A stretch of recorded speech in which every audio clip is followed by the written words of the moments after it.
What's up, everyone? It's Alex Stevensenzo from BrokeHorrorFan.com here, and I'm back with episode 3 of What's in the Box. I'm rocking this Killer Hatchet shirt today in celebration of the news that Victor Crowley, the fourth film in the franchise, was shot in secret over the last couple years, and writer-director Adam Green is going to be touring around the country with it this fall. I'm a fan of the franchise, and I've heard a lot of good things about the new one, so I'm excited to check it out. But enough about that, let's talk about the cool stuff that I've added to my collection recently.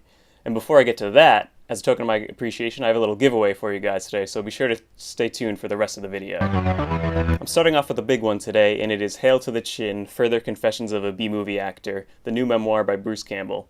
If you're watching this, I'm sure you already know who Bruce Campbell is, but he's of course best known for the Evil Dead films. This is actually his second memoir, following If Chins Could Kill, and it covers the past 15 years of his career and his life. It's about 300 pages long, but you can blow through it pretty quickly because it's a really breezy read. If you've ever heard Campbell speak, you know how gregarious he is, and that translates surprisingly well to the written word. But what's so special about this one in particular is that it's actually autographed by Bruce Campbell. Now, his signature isn't much more than a nondescript scribble, but I'm really excited to have this one, especially because of the story behind it. I actually got to interview Bruce Campbell recently, and you can read the whole thing over on BrokeHorrorFan.com. We talk about everything from the book to his book tour that he's on currently, to Ash vs. Evil Dead 2 because it's the 30th anniversary, and his future, which he seems really excited about, which also made me excited about. So be sure to check that out. He's currently on tour, so you might be able to meet him, get your own book signed. In the Boston stop, he actually hosted an event called Last Fan Standing, which is basically like Nerd Jeopardy. He hosts a little game show that everyone in the audience has a chance to get up on stage and play. And there's a few rounds, and when the last fan is standing, you receive a certificate of useless knowledge, which was really fun. Make sure you check out Bruce Campbell's website to see if his book tour is coming near you. At some stops, he's doing the last fan standing, other ones he's just doing a standard signing, but either way, he's worth seeing and meeting in person. And if he's not coming near you, I've heard that Target is actually stocking some signed copies of the book, so check out your local Target and you might get lucky. For those of you who don't know, I'm also an independent filmmaker, and my latest short film, Be Us, recently premiered at Necronomicon, which is a really fun H.P. Lovecraft convention in Providence. One of the other events there was called Paperbacks from Hell. It's a really cool presentation about the rise of horror paperback books in the 70s in the wake of The Exorcist and The Omen, and as they got more and more weird and out there in the 80s, and then they tapered off in the 90s. The host of that was one Grady Hendrix, and he is also the author of the book My Best Friend's Exorcism. Now, a lot of movies and books are trying to do the 80s style graphics these days, but this cover art really nails it. I actually haven't had a chance to start reading this one yet, but between the artwork and the quote on the cover, which reads, "If The Exorcist had been authored by Tina Fey," I'm completely sold. On top of that, Grady was a really nice, passionate guy. He even signed my copy for me. I had mentioned that I hadn't had a chance to read it yet, so he wrote, "I hope it doesn't disappoint. Enjoy your exorcism." My Best Friend's Exorcism is available now from Quirk Books. This is actually a newer pressing. The first edition features artwork styled after a yearbook, but since the book's set in the 80s, how could you deny this amazing artwork? I really hope the book lives up, but even if it doesn't, this is worth having on my shelf. RoboCop isn't exactly a horror movie, but it's gory enough for me to include this bad boy. This is a shirt designed by Christopher Lovell for Fright Rags, who recently released a collection of RoboCop pins and shirts for the film's 30th anniversary. I really love the color on this one. It looks so cool in person. It's got the logo, RoboCop himself, Nancy Allen, the ED-209.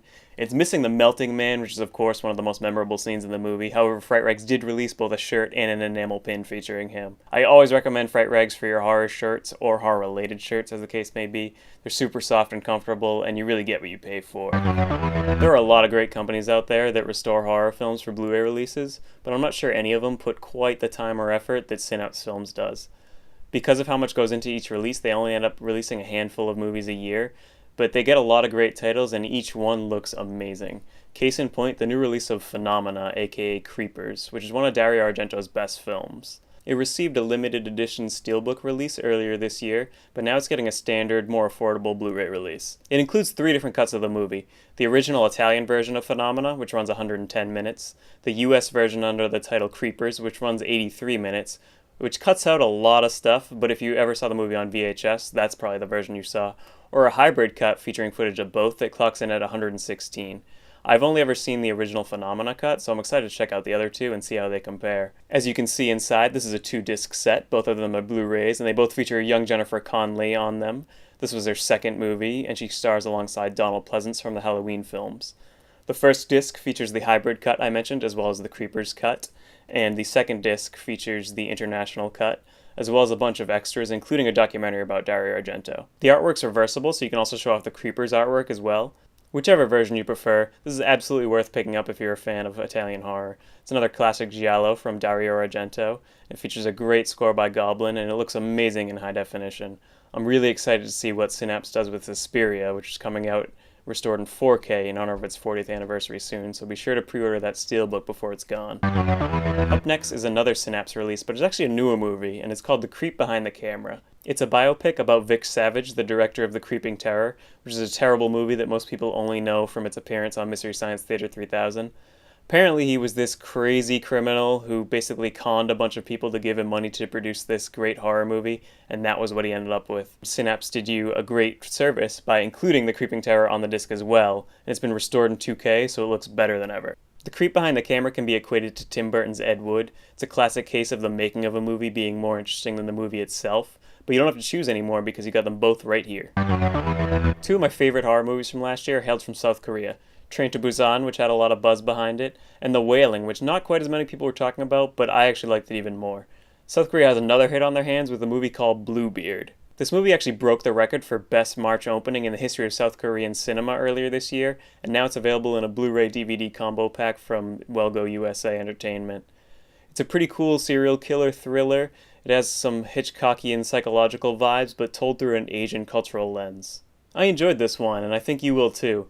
As a matter of fact, I have a second copy of the movie right here to give away to one lucky viewer. All you have to do to enter is leave a comment below. Give me any feedback about what you think about what's in the box. It can be good, bad, or indifferent. I just want to hear from you. And I'll pick somebody at random to take home this very copy. Thanks so much for checking out another installment of What's in the Box. Please like, share, and subscribe if you enjoy what I'm doing. And don't forget to leave a comment below to enter to win the copy of Bluebeard.